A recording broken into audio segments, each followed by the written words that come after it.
Hey guys, welcome back to the channel. Today I'm showing you everything that I ate today as a gluten-free vegan. That's my breakfast, lunch, and dinner, all in under 3 minutes.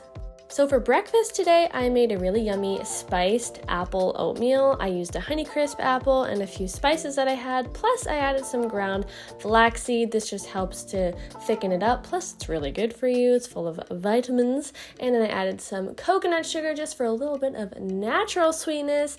Stirred that all up. In total, this probably only took me about 15 minutes to whip up. Very easy. I think I eat oatmeal at least 4 or 5 times a week. I usually make about 4 to 5 servings, so I don't have to make breakfast every single day. And yeah, it's just super easy and convenient. And then I added some dried cranberries just for a little extra sweetness and tartness. And then when I served it, I just added a touch of maple syrup and some walnuts that I chopped up. And then I usually always just add a splash of plant milk. I think today was soy, just because that's just how I like to eat my oatmeal. Makes it a little extra creamy and delicious. This was so good. Kept me nice and full until lunchtime.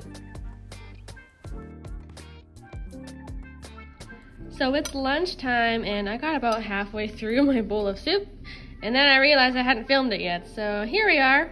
This is, you might already know if you've been watching my What I Eat videos, rustic red potato and leek soup. Yes, I have been eating a lot of it lately, but this is the final recipe test and it is just pure perfection, and it is hitting my YouTube channel and my blog next week, so stay tuned. You do not want to miss this. It is so good. And look, Brad just, wow, threw a bunch of tortilla chips in my soup. But you know what? I'm not mad about it because it's actually delicious, and I have a slight problem with tortilla chips in that I eat them with pretty much everything. So for dinner tonight, I was pretty much just using up things that were needing to get cooked, like old zucchini, and I had some sweet potato and chickpeas I cooked up in my Instant Pot yesterday. So I made this sweet potato chickpea chili. It's got some greens as well. I just harvested from my iHarvest, so I usually like to serve my chilies and stews on some sort of greenery.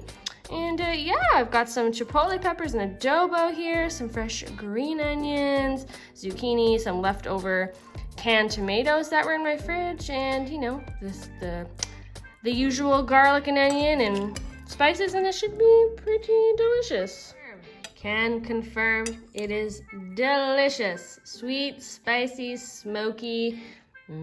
This is really, really yummy.